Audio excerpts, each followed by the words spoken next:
Chit fund company pulse India limited की एक बड़ी लेटेस्ट न्यूज़ जो सिवान से हमारे पास आई है, जो दैनिक भास्कर से अभी अभी 5 घंटे पहले हमें मिली है, जिसका हेडिंग है सिवान फर्जीवाड़ा व लूट खसोट के मामले में मंत्री को भेजा पत्र। हेलो फ्रेंड, नमस्कार और आदाब दोस्तों, मैं यूएस खान और आप देख रहे हैं एसटी न्यूज़ टीवी। जैसे कि आप जानते हैं कि हम सभी चिटफंड कंपनियों की अक्सर न्यूज़ आपको देते रहते हैं। दोस्तों, आज जो बड़ी न्यूज़ हम आपके लिए लेकर आए हैं, ये न्यूज़ पल्स इंडिया लिमिटेड से रिलेटेड है। पूरी खबर क्या है, चलिए दोस्तों सुनाते हैं। दैनिक भास्कर से आई बड़ी खबर। शहर के गांधी मैदान में गरीब किसान मजदूर ने बैठक कर वित्त मंत्री को पत्र भेजा है। पत्र में सामाजिक कार्यकर्ता सत्येंद्र कुशवाहा ने बताया कि पल्स इंडिया लिमिटेड के नाम पर स्टाइल के तहत ज़िला में गरीब किसान मजदूर से बहुत बड़ी रकम फर्जीवाड़ा कर लूट लिया गया है। 2004 से 2014 तक की अवधि के पल्स इंडिया लिमिटेड के नाम पर फर्जी चिटफंड कंपनी वित्तीय लाभ देने का वादा करके ज़िला के गरीब किसानों व मजदूरों निवेशकों से बहुत बड़ी रकम अपने माध्यम से जमा कराई है। सरकार द्वारा कंपनी एक्ट के तहत यह संस्था को निलंबित किया था। जिला मुख्यालय में इस कंपनी ने अपना कार्यालय खोलकर जिला के विभिन्न शाखाओं में धन जमा कराया है। कंपनी ने बिना किसी सूचना के कारोबार समेट लिया और कार्यालय में ताला बंद कर दिया, यह कहते हुए कि सुप्रीम कोर्ट ने राज्य सरकार के आदेश अनुसार शाखा को सील किया जा रहा है और फरार हो गई। घटना की सूचना जिला प्रशासन पदाधिकारियों को दी गई थी। सुप्रीम कोर्ट के माध्यम से एसआईटी कमेटी गठित किया गया था। सब कुछ होने के बाद भी गरीब किसान मजदूरों को पैसा अब तक नहीं मिला है। अखिलेश प्रसाद, पृथ्वीनाथ सिंह, अशोक प्रसाद, उपेंद्र कुशवाहा, वीरेंद्र प्रकृति, जितेंद्र सिंह, शांति देवी, मालती देवी, ज्ञानती देवी, मीरा देवी, शीला देवी, कलावती देवी समेत दर्जनों गरीब मजदूर किसान वहां पर मौजूद थे। तो दोस्तों, ये थी पीएसएल इंडिया लिमिटेड की एक ऐसी खबर जिसमें गरीब किसान मजदूर बेसहारा लोगों का पैसा पीएसएल इंडिया लिमिटेड में लगा हुआ था। और दोस्तों, मज़े की बात यह है कि ये एक ऐसी चिटफंड कंपनी थी जो बहुराष्ट्रीय कंपनी है, जिसका पूरे देश भर में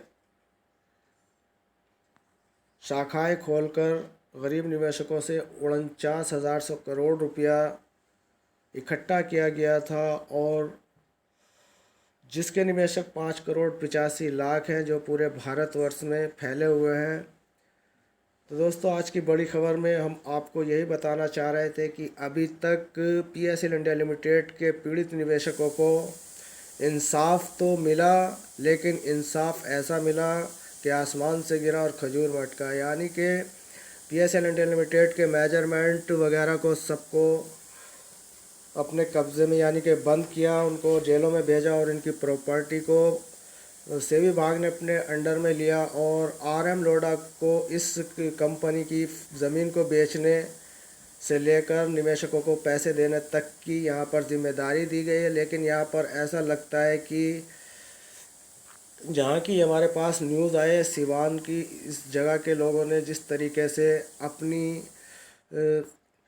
जो बात यहाँ पर करी है, उसके हिसाब से इनको नहीं मालूम कि ये कंपनी बहुराष्ट्रीय कंपनी थी और 1982 से अपना काम सुचारू रूप से चला रही थी। लेकिन सरकार की गलत नीतियों के कारण इस पर बैन लगा दिया गया और पैसे की देनदारी सेबी विभाग के हाथ में दे दी गई। लेकिन अभी तक सेबी विभाग ने 3 साल के प्रोसीजर में निवेशकों तक कोई फूटी कौड़ी उनके अकाउंट में नहीं डाली। कहने को प्रोसीजर चालू है, 2,500, 5,000 और 10,000 तक का प्रोसीजर चल रहा है, लेकिन यह सब फर्जी प्रोसीजर यहाँ पर दिखाया जा रहा है। निवेशकों के खातों में अभी तक कोई फूटी कौड़ी नहीं आई। तो दोस्तों, ऑनलाइन प्रोसीजर में सभी निवेशकों को पैसा मिलना बहुत मुश्किल और कठिन हो चुका है। तुर्रा यह है कि निवेशकों का जिनका पैसा नहीं मिल पा रहा, वो अगर हेल्पलाइन यानी कि सेबी के हेल्पलाइन से बात करते हैं तो वहाँ पर केवल लिमिटेड जानकारी होती है और पैसे ना आने पर कहते हैं कि आपका केस स्टेटस की चेक करिए, वहाँ पर कोई गलती है। तो दोस्तों, ऐसी कोई गलती निवेशकों के बॉन्ड सबमिट करने में नहीं हुई। किसी हज़ारों सबमिट खाते में 1-2 में किसी में गलती हुई है, लेकिन उन सब निवेशकों को पैसा नहीं मिल पा रहा, जिन निवेशकों के बिल्कुल सही बॉन्ड्स वगैरह इस ऑनलाइन प्रोसीजर में भर दिए गए। तो दोस्तों विडम्बना की बात यह है कि इस वक्त निवेशक इसको कंपनी का ही फर्जीवाड़ा समझ रहा है, लेकिन हकीकत यह है कि इस कंपनी पर सेबी विभाग ने 2004 से लेकर और 2014 तक इस पर अपना केस चला रखा था, और केस चलने के कारण ये कंपनी हार गई, और हारने के बाद इसकी जो प्रॉपर्टी है वो देनदारी से 4 गुना ज़्यादा है, जिस पर निवेशकों का अपना हक है। लेकिन इस वक्त ये सरकार के चंगुल में फंसी हुई है। इसकी प्रॉपर्टी बिकने के बाद भी अभी तक निवेशकों को पैसा नहीं दिया गया, जबकि इसमें बड़े निवेशक अभी सेबी विभाग के मुंह को ताक रहे हैं, क्योंकि यहाँ पर प्रोसीजर के नाम पर जो झुनझुना इस वक्त बजाया जा रहा है वह 2500, 5000 और 10,000 का 2014 से लेकर और अभी तक कुल इतनी ही देनदारी की गई है। जो बड़े निवेशक हैं जिनका 50,000, 10 लाख, 20 लाख, यहाँ तक कि 1 करोड़ तक की एफडी आरडी तक इस कंपनी में हुई है, उनका पैसा मिलना बहुत मुश्किल और नामुमकिन यहाँ दिखता नज़र आ रहा है, क्योंकि प्रोसीजर की कछुआ चाल से ऐसा लगता है कि निवेशकों को पैसा सही तरीके से नहीं मिल पाएगा, और निवेशक अपने पैसे को लेकर कहीं से कहीं तक कोई शिकायत करने का माध्यम अगर है तो केवल सेबी विभाग की वो हेल्पलाइन है, जहाँ पर केवल यही बताया जाता है कि 2500, 5000 और 10,000 का प्रोसीजर चालू है। इससे आगे की जानकारी अगर निवेशक लेना चाहते हैं तो उनको कहते हैं कि इसकी जानकारी हमें ऊपर से प्रोवाइड नहीं है। तो कहने का मतलब यह है, केवल यही बताया जा रहा है कि प्रोसीजर चालू है, पैसा मिल रहा है, लेकिन पैसा किस तरीके से मिल रहा है ये आप और हम अच्छी तरीके से जानते हैं। 5 करोड़ 85 लाख इस पल्स निवेशक इस कंपनी में लगे हुए हैं, और माना जा रहा है कि भारतवर्ष में ये सबसे बड़ा फ्लॉड माना जा रहा है, दुनिया का सबसे बड़ा फ्लॉड भी इसको कह सकते हैं, क्योंकि 5 करोड़ 85 लाख किसी कंपनी के निवेशक आज तक ना हुए ना होंगे, लेकिन पल्स जैसी इस बहुराष्ट्रीय कंपनी पर इतने बड़े पैमाने पर फ्लॉड कराने वाली केवल से विभाग थी, क्योंकि इसी ने इसको लाइसेंस दिया और इसी ने इसको 2014 में आकर बैन करने का एक इसके ऊपर ठप्पा लगाया गया कि अवैध तरीके से धन एकत्रित किया जा रहा था। तो दोस्तों आपकी जानकारी के लिए बता दें कि इस पर जो अवैध तरीके से धन इकट्ठा करने का ठप्पा लगाया गया है बिल्कुल निराधार है, क्योंकि हम जानते हैं 1982 से ये कंपनी निरंतर अपने काम को सुचारू रूप से कर रही थी, लेकिन निवेशकों के साथ सरकार ने कुछ इस तरीके का उलटफेर किया कि 49,000 करोड़ रुपए को ऑनलाइन प्रोसीजर के नाम पर लूटने की एक प्रक्रिया यहाँ पर चालू है, जिस पर निवेशक संतुष्ट नहीं है। यही कारण है कि निवेशक एकजुट होकर धरने प्रदर्शन करते नजर आते हैं, लेकिन इस वक्त हालात यह है कि कोरोना महामारी के कारण निवेशक एकजुट ना होकर और बीमारी के डर के कारण अपने आप को संगठित नहीं कर पा रहे हैं, क्योंकि कोरोना महामारी एक ऐसा बीमारी इस वक्त भारतवर्ष में पसरी हुई है, जिस पर सभी निवेशक घबरा रहे हैं कि अगर हमने कोई धरना प्रदर्शन किया तो शायद प्रशासन भी हम पर गलत तरीके से लाठीचार्ज कर दे। यही सब भ्रम भ्रांतियाँ इस वक्त निवेशकों के मन में है।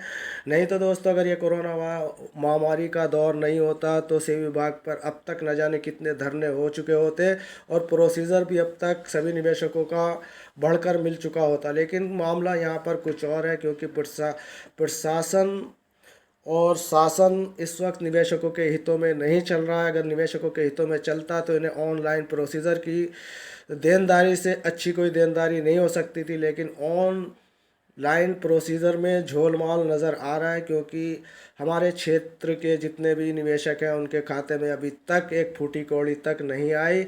2500, 5000 और 6000 का जो ये इस वक्त प्रोसीजर चलाया जा रहा है, यहाँ तक कि 10,000 तक का प्रोसीजर देना का सेबी विभाग ने अपने पोर्टल पर डाला है कि हम 10,000 तक के निवेशकों को पैसा दे रहे हैं। लेकिन दोस्तों ये सब इस वक्त फेक चल रहा है, क्योंकि सेबी विभाग की तरफ से निवेशकों को सही तरीके से पैसा नहीं दिया जा रहा है। इसी बात की चिंता हमें सताई जा रही है कि 49,000 करोड़ की लूट जो इस वक्त राजतंत्र में प्रजातंत्र को लूटा गया है, ये लूट हो सकता है इतिहास में हमेशा हमेशा के लिए दब कर रह जाए। तो दोस्तों ये बड़ी खबर आपको ST न्यूज़ चैनल से दी जा रही है और आपको आगाह किया जा रहा है कि आप सब एकजुट होइए और प्रशासन और शासन के ऊपर ना बैठकर अपने धरने प्रदर्शन को एक बार फिर से सुचारू रूप से चालू कीजिए। और सेबी विभाग के सभी जितने भी इस वक्त आपके नज़दीकी जो आपके पास सेबी विभाग के ऑफिस हैं वहाँ पर अपनी आपत्ति यानी कि जो आपको परेशानी है उसके मातहत अपनी धरने प्रदर्शन कीजिए। अनुच्छेद 19 के तहत ही प्रदर्शन कीजिए, क्योंकि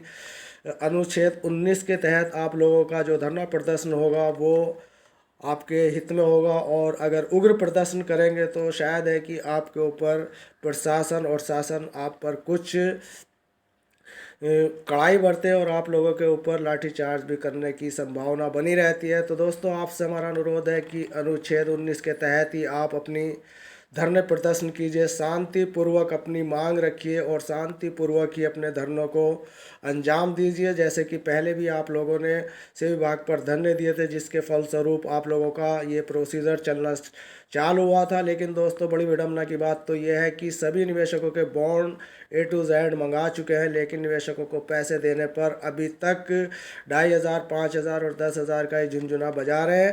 कहने का मतलब यह है, जिन निवेशकों के बॉन्ड ऑलरेडी पहले ही ऑफिस में जमा है उनके लिए अभी तक कोई किसी तरह की यहाँ पर सेवा विभाग के पोर्टल पर कोई सूचना नहीं है। और ले देकर अगर हम कभी कभार सेवा विभाग पर फ़ोन लग जाता है और उससे बात करते हैं तो वो कहते हैं हमारे पास इसकी कोई जानकारी ऊपर से प्रोवाइड नहीं की गई है और भविष्य में कोई जानकारी आएगी तो आपको ज़रूर बताएंगे। तो दोस्तों, ये भ्रम भ्रांति इस वक्त उन निवेशकों के सामने ही नहीं है जिन निवेशकों के बॉन्ड ऑलरेडी ऑफिस में जमा है। ये परेशानी उन निवेशकों के सामने भी है जिन निवेशकों के जो लड़कियों की मतलब शादियां हो गई हैं, या जो निवेशक स्वर्ग सिधार गए हैं, मर गए हैं, उनके लिए भी अभी तक कोई नोटिफिकेशन सेबी के पोर्टल पर नहीं आई। और वो निवेशक भी परेशान है जिन्होंने अपनी एफडी आरडी दूसरों को ट्रांसफ़र कर दी थी। तमाम तरह की अभी कमियां यहाँ पर सेवा विभाग के जो इस वक्त प्रक्रिया है उसमें नज़र आ रही हैं और इन सब त्रुटियों को दूर करने के लिए हम सभी को एकजुट होना ज़रूरी है। नहीं तो दोस्तों, ये 49,000 करोड़ की लूट हो जाएगी और निवेशकों का पैसा मिलना बहुत ही मुश्किल ही नहीं असंभव हो चुका होगा। सभी पैसा राजकोष में जा चुका होगा। हम लोग मेहनत की कमाई जो हमने इसमें लगाई वो गंवाते नज़र आएंगे। तो दोस्तों, आपसे हमारा अनुरोध है, एकजुट होइए। संभवतः ये अभी संभव नहीं असंभव है, लेकिन इतना भी असंभव नहीं है, क्योंकि सभी जगह हर तरह के कार्य इस वक्त चल रहे हैं, हर तरह के प्रदर्शन यहाँ पर दिखाई दे रहे हैं। तो दोस्तों, आप लोगों का मैटर भी एक बहुत बड़ा मैटर है, इसमें आप सभी लोग एकजुट होइए, धरना प्रदर्शन कीजिए, अपनी आवाज़ उठाइए। नहीं तो दोस्तों, पैसा मिलना असंभव है। ये बड़ी खबर मैं आपको ST न्यूज़ चैनल से दे रहा हूँ। आपने अगर अभी तक हमारे चैनल को सब्सक्राइब नहीं किया है तो आप हमारे चैनल को सब्सक्राइब करें, ताकि आपको हर तरह की जानकारी चिटफंड से रिलेटेड मिलती रहे। तो दोस्तों, मिलता है फिर किसी नेक्स्ट वीडियो में, तब तक के लिए US खान को दें इजाज़त। धन्यवाद।